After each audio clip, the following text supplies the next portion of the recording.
The crowd roars at Detroit's Olympia Stadium. It's 1971, and Gordie Howe glides across the ice like he owns it. At 43, he's older than some of his teammates' fathers, but age is just a number to Mr. Hockey. The opposing team's young defenseman makes the mistake of trying to check him into the boards. Without breaking stride, Howe shrugs him off like a minor annoyance, steals the puck, and fires it into the net. The fans erupt. They've seen this countless times before, but it never gets old.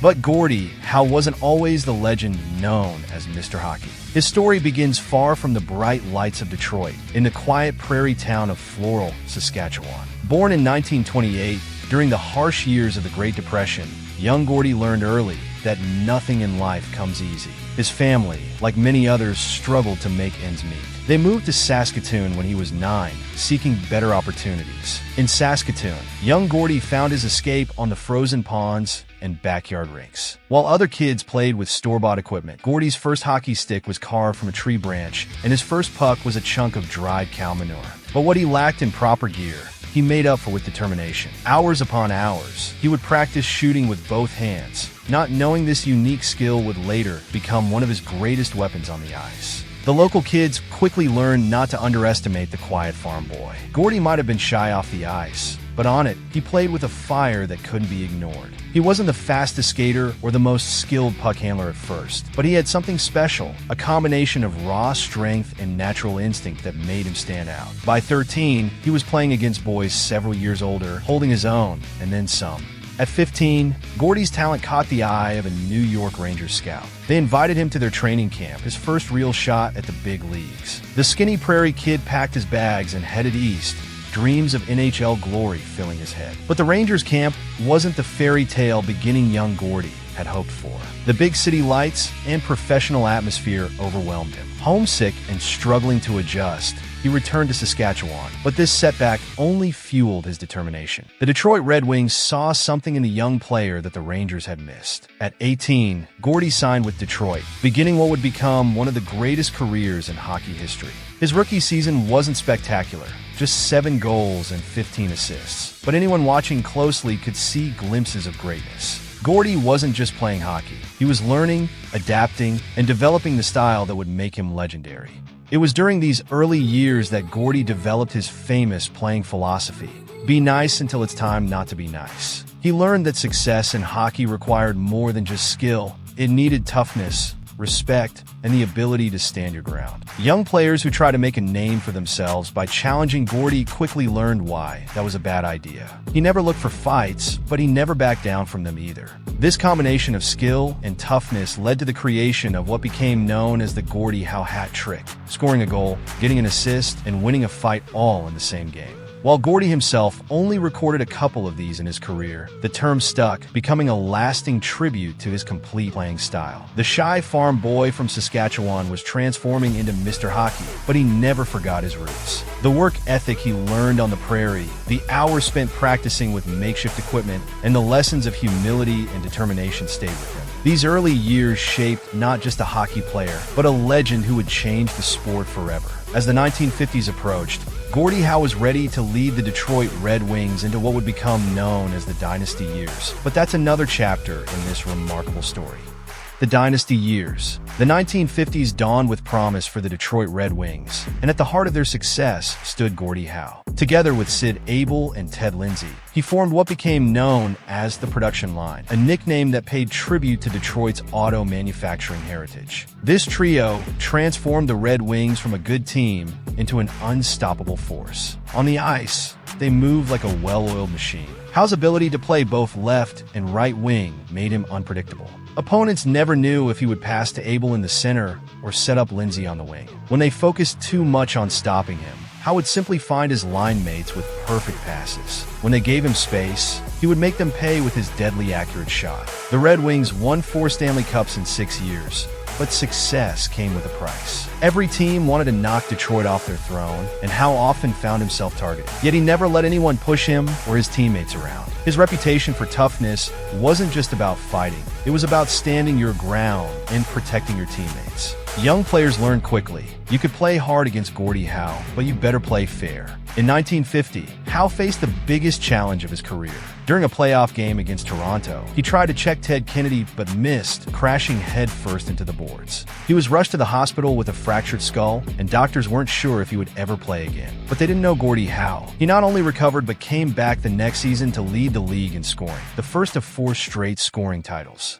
This period saw Howe at his peak. He won 6 Art Ross trophies as the league's top scorer and 6 Hart Memorial trophies as the most valuable player. What made these achievements even more impressive was how he did it. While other players relied on pure speed or fancy stick handling, Howe succeeded through a perfect blend of skill, strength, and smarts. He wasn't just the toughest player on the ice, he was often the smartest too. The numbers tell only part of the story. Howe's greatest achievement might have been his consistency. For 21 straight seasons, he finished in the top 5 in scoring. When Maurice Richard's goal-scoring record fell to Howe, even the proud Montreal fans had to applaud. They recognized they weren't just watching a great player, they were watching the greatest. But success in hockey came with sacrifices at home. Howe missed many family moments during the long seasons, something that would influence his later decision to play with his sons. His wife Colleen became not just a partner, but a manager, handling the business side of hockey, while Gordie focused on playing. She understood that being married to Mr. Hockey meant sharing him with the game. The dynasty years shaped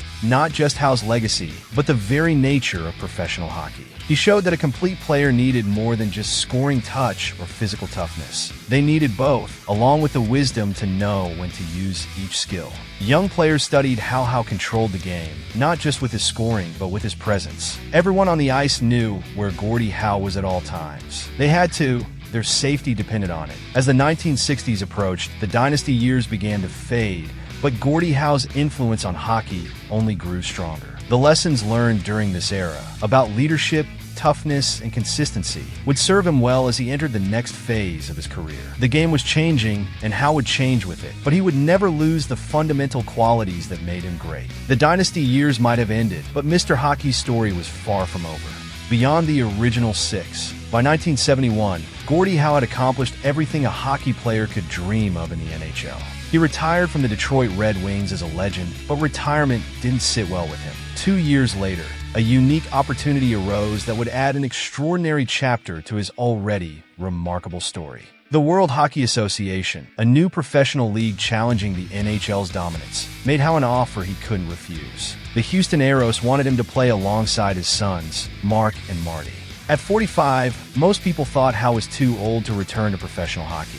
They were wrong. Howe's comeback with the Aeros wasn't just about playing. It was about family. Skating on the same line with his sons brought out a new side of Mr. Hockey. He became both teammate and mentor, sharing decades of hockey wisdom with Mark and Marty. The experience rejuvenated him, and his performance proved age was truly just a number. In Houston, Howe led the Aeros to 2 championships. He didn't just play, he excelled. Younger players discovered that the legendary toughness and skill hadn't faded with age. If anything, his years of experience made him even more dangerous. He knew every trick in the book because he had written most of them himself. The WHA years also helped change professional hockey. The new league's success, partly due to Howe's star power, forced the NHL to expand and improve player salaries. His presence gave the WHA credibility it desperately needed. When people saw Gordie Howe could still compete at his age, they had to take the new league seriously. But Howe wasn't finished making history.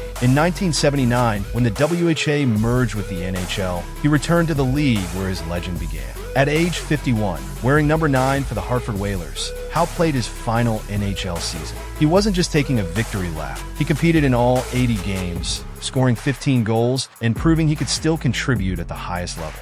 The 1980 NHL All-Star Game in Detroit provided the perfect setting for one of his final appearances. Playing alongside young stars who had grown up idolizing him, Howe received a standing ovation that lasted several minutes. The fans weren't just applauding his past achievements. They were celebrating his incredible present. Here was a man playing professional hockey in his 6th different decade. His final season with Hartford was more than just a personal achievement. It was proof that with enough dedication, skill, and passion, age didn't have to be a barrier. Young players watched in amazement as the gray-haired veteran held his own against opponents young enough to be his grandchildren. Even in his final games, opponents knew better than to take him lightly. When Howe finally hung up his skates for good, he had played 2,421 professional games, and scored 1,071 NHL goals. These numbers tell only part of the story. In his 32 professional seasons, he had changed not just records but people's beliefs about what was possible in professional sports. The final chapter of Howe's playing career showed that his greatness wasn't just about natural talent or physical gifts. It was about dedication, adaptability, and an undying love for the game. By playing into his 50s at a competitive level, he set a standard of longevity that may never be matched. His career had extended beyond the original six era through the NHL's greatest period of change, and he had not just survived, he had thrived. The enduring legacy. Long after Gordie Howe's final game, his influence continues to shape hockey at every level. The title Mr. Hockey wasn't just a nickname, it became a description of how to play the game right. In arenas across North America, coaches still tell their players to be like Gordie Howe, meaning play with skill, play tough, and always respect the game. The position of power forward in hockey exists largely because of Howe. Before him, players were typically either scorers or enforcers. Howe proved you could be both, changing how teams built their rosters. Today, when scouts look for complete players, they're really looking for what Howe brought to the ice every night. That rare combination of scoring touch and physical presence. His record stood for decades. Wayne Gretzky,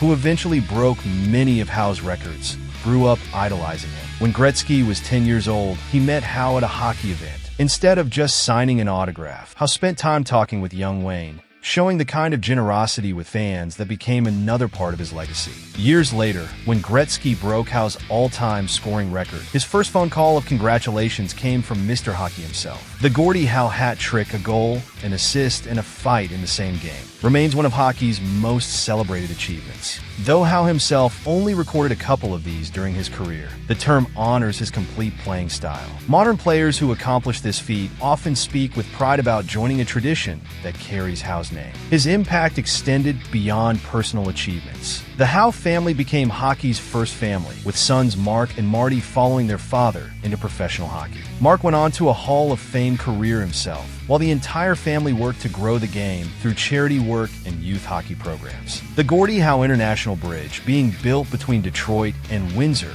stands as a testament to his legacy of connecting communities through hockey. Modern NHL stars often point to Howe as their model for longevity. His dedication to conditioning and ability to adapt his game as he aged set standards that players still follow. When veterans talk about extending their careers, they inevitably mention Howe's example of playing competitive hockey into his 50s. In today's NHL, players still carry forward Howe's prairie values of hard work and humility. Despite his fame, Howe never forgot his roots in Saskatchewan.